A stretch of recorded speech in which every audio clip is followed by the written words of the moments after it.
취준생이거나 이직을 준비 중인 직장인인데 스타트업 괜찮다니까 가볼까 싶다가도 대기업이나 공기업에 비해 정보가 부족하니까 그냥 아예 내 삶에서 제외시켜버리셨나요? 진짜 왜 그러셨어요? 잘 찾아가기만 하면 연봉, 복지, 업무 만족도에 문화까지 괜찮은 스타트업이 얼마나 많은데요.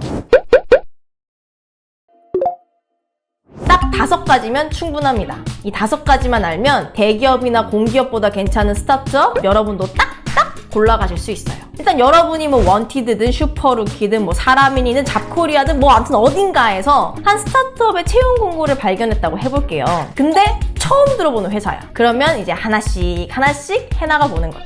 첫째, 잡플래닛이나 크레딧잡에 검색해보기. 이미 많이들 알고 계실 수도 있지만 잡플래닛이나 크레딧잡은 회사의 연봉 정보, 퇴사율, 입사율, 기업 리뷰, 면접 리뷰, 복지 등의 정보를 알아볼 수 있는 사이트예요. 특히나 크레딧잡은 고용보험이나 국민연금을 기반으로 연봉 정보까지 알려주니까 꽤 유용하죠. 잡플래닛이나 크레딧잡에서 리뷰를 볼 때 주의해야 될 점은 우리가 뭐 쇼핑몰이나 맛집 리뷰를 볼 때랑 비슷합니다. 잘 골라서 봐야 한다는 거죠. 우리 이미 리뷰 보는 거 하나는 잘 훈련되어 있으니까 뭐 이 정도는 어렵지 않겠죠? 둘째, 기술 블로그와 인터뷰 찾아보기. 괜찮은 스타트업들은 이제 기술 블로그라고 해서 우리 회사에서 사람들이 어떻게 일하고 있는지, 또 우리 회사에서는 어떤 사람들이 일을 하고 있는지, 우리 회사가 지금까지 어떻게 성장해 왔는지 같은 걸 알려주고 있어요. 규모가 작은 스타트업이더라도 이런 기술 블로그를 꾸준히 운영해 왔거나 또 최근까지 글을 올렸다면 회사의 성장이나 기업 문화, 협업 방식에 대해 열심히 고민하는 곳이라는 거겠죠. 기술 블로그에는 직원들 인터뷰 같은 게 있을 때도 있어요. 그러니 그런 인터뷰를 살펴보면은 나중에 내가 어떤 사람들과 일을 하게 될지도 미리 알 수 있겠죠. 그런 인터뷰는 기술 블로그뿐만 아니라 뭐 기사나 유튜브 같은 데 올라와 있기도 하니까 꼭 한번 찾아보시길 바래요. 특히나 대표 인터뷰는 필수. 셋째, 링크드인에서 재직자 프로필 확인하기. 링크드인은 비즈니스나 커리어 관리용 페이스북이라고 생각하시면 편한데요. 생각보다 자신의 커리어를 링크드인에 깔끔하게 정리해놓고 또 링크드인의 네트워크를 활용해서 다양한 사람들과 교류하는 분들이 꽤 많아요. 그러니까 링크드인에 내가 찾은 그 스타트업의 이름을 검색하기만 해도 그 회사에서 현재 일하고 있는 사람을 쉽게 찾을 수가 있죠. 그 사람이 과거에는 무슨 일을 했는지, 또 지금 그 스타트업에서는 어떤 일을 하고 있는지를 쭉 한번 보다가 진짜 이 사람이랑 일 한번 해보고 싶다 라는 생각이 든다면 지원해봐도 괜찮은 스타트업인 거겠죠. 한 가지 주의하실 점은 링크드인은 내 프로필을 조회한 사람이 알람이 와요. 그러니까 너무 자주 들어가서 보시면 그분이 날 이상하게 생각할 수도 있겠죠? 그러니 한 번 정도만 들어가서 쭉 꼼꼼히 잘 살펴보시길 바래요. 또 그걸 보다가 그 스타트업에 대해서 궁금한 게 있으면 그분께 직접 메시지를 보낼 수도 있겠죠. 그렇게 해서 운이 좋다면 차 한잔할 기회를 얻을 수도 있고, 그러면 그 스타트업에 대해서 더 많은 걸 잘 알 수 있게 되겠죠? 특히나 이제 HR 담당자님 같은 분들은 아예 링크드인에 언제든 커피 한잔 하고 싶으면 연락주세요 라는 글을 올려두기도 해요. 그러면 아예 각 잡고 지원하지 않더라도 그 회사의 HR 담당자님과 이야기할 수 있는 기회를 얻을 수도 있겠죠. 그러니 꼭 링크드인 프로필을 만들어 놓고 잘 활용해 보시길 바래요. 넷째, 더 벤처스에서 투자 내역 확인하기.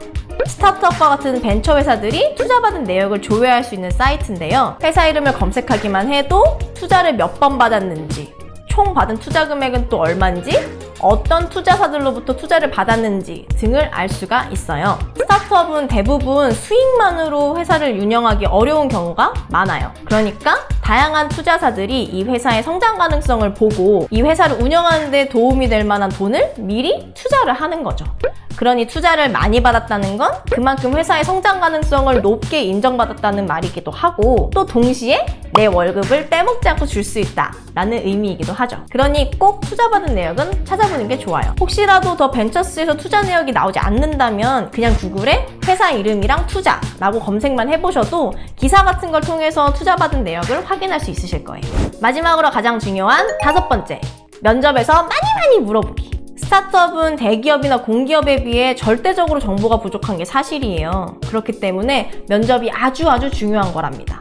면접에서 그 회사가 나를 알아보는 것처럼 나도 면접에서 그 회사를 알아보아야 하는 거예요. 예를 들어서 이 회사가 투자받은 거 외에 또 다른 수익 모델이 있는지 없는지, 또 내가 지원한 그 포지션이 이 회사에서 도대체 왜 필요한 건지 등등 내가 미리 입사하기 전에 걸리는 거나 혹은 궁금한 게 있다면 미리미리 꼭꼭 물어봐야 하는 하는 거죠. 괜히 멋모르고 들어갔다가 나중에 몸고생, 마음고생 하지 않으려면 말이에요. 그리고 혹시라도 가능하다면 가능한 내 주변의 모든 인맥을 동원해서 옛날에 이 회사에서 일했던 사람이나 아니면 지금 일하고 있는 사람이나 혹은 그냥 뭐가 됐든 그 회사의 내부 사정을 좀 잘 아는 사람을 찾아보는 것도 아주 좋아요. 왜냐면 가식 없이 그 회사의 내부 사정을 알아볼 수 있는 가장 좋은 방법이니까요. 스타트업 진짜 잘 골라가기만 하면 대기업이나 공기업 못지않은 연봉, 복지, 워라밸, 업무 만족도의 젊은 문화까지 즐기면서 일하실 수 있어요. 그러니 오랜 취준생활 때문에 조금 지쳤거나 혹은 좀 새로운 곳에서 일을 해보고 싶으시다면 방금 말씀드린 5가지를 꼭 기억해서 괜찮은 스타트업 한번 찾아보시길 추천드려요. 생각보다 세상에 괜찮은 스타트업은 꽤 많답니다.